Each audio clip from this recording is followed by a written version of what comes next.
Welcome to MeMe's kitchen. Well, as you can see, this is not my kitchen at home. We are on the coast of South Carolina. And happy 4th of July to all of you.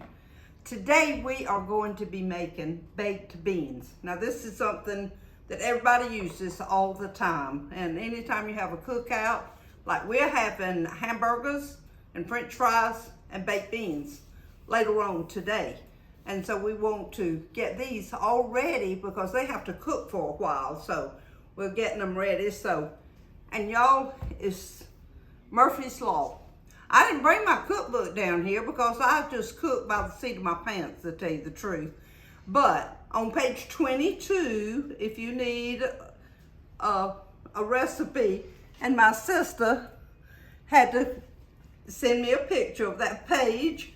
If you need the recipe, it's right there, baked beans. Now, you know how it goes. I could not find the kind of beans that I usually use, which is showboat. I love them. They're just plain old pork and beans. So anyway, so today we go improvise. But anyhow, so I've got, this is a pork and bean here, and these are 28-ounce cans. So the recipe calls for 15-something ounces. So we're close. Anyway, this is probably about 5 cups of beans.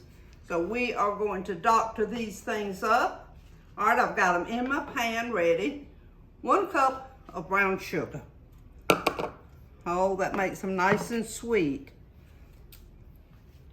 Okay, so we go stir this in here and let that brown sugar dissolve a little bit.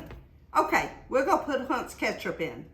This is my favorite kind of ketchup, y'all, and you can use whatever's your favorite, but this is my favorite. Now, it calls for 1 cup of ketchup. I am not going to measure a cup of ketchup. So what I'm going to do is I'm just going to squeeze that in there until I feel like it's enough. So I'll tell you what. All right, you can kind of tell by the look.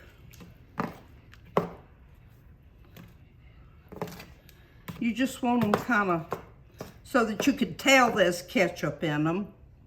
Oh, there's one of those little, I guess that's why they call them pork and beans. That's that big old piece of pork.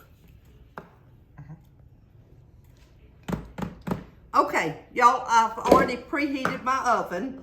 It's on 375 degrees.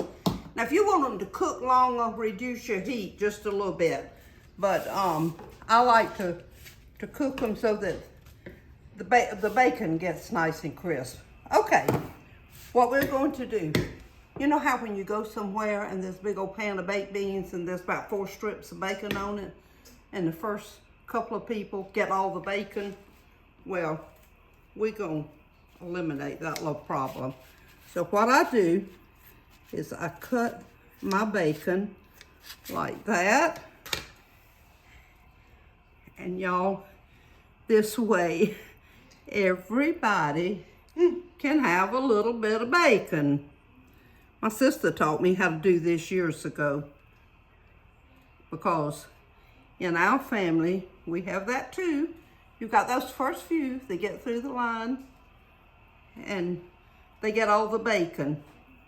So you don't have to watch me put all this on, so we'll be right back. Well, I'll tell y'all a funny story while I'm doing this. My mother was lunchroom supervisor in the little school in our hometown of Estill, South Carolina. And we're talking about, now when I say a small school, grades 1 through 12 probably had maybe 350 total students in it.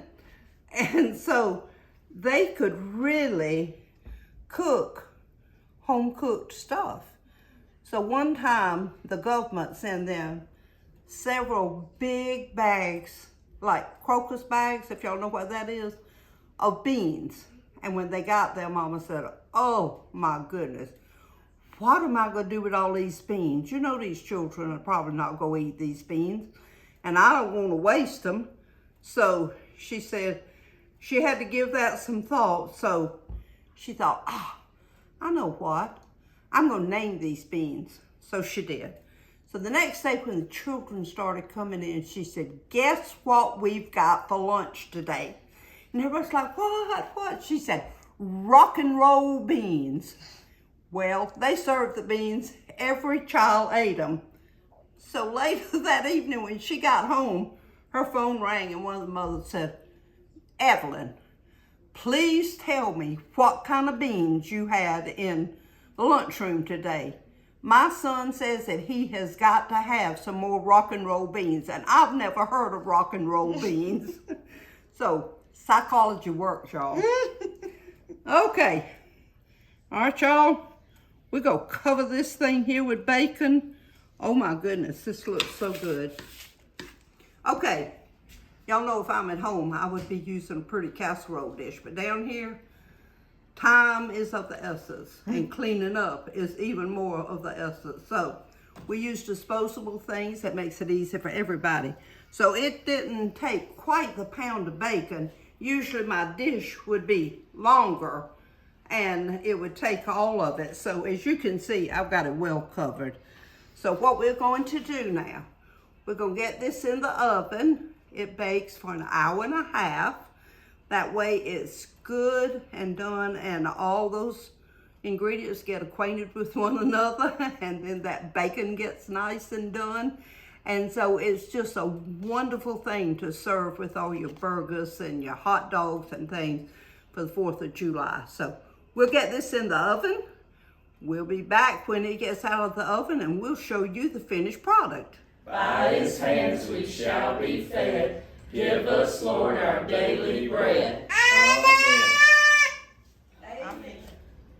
Okay, we've had our blessing. We've got a bunch of hungry people. We're ready to eat. These are our beans. Our hamburgers have been grilled, the fries and everything. So everybody, have a wonderful 4th of July. And remember, shine for Jesus.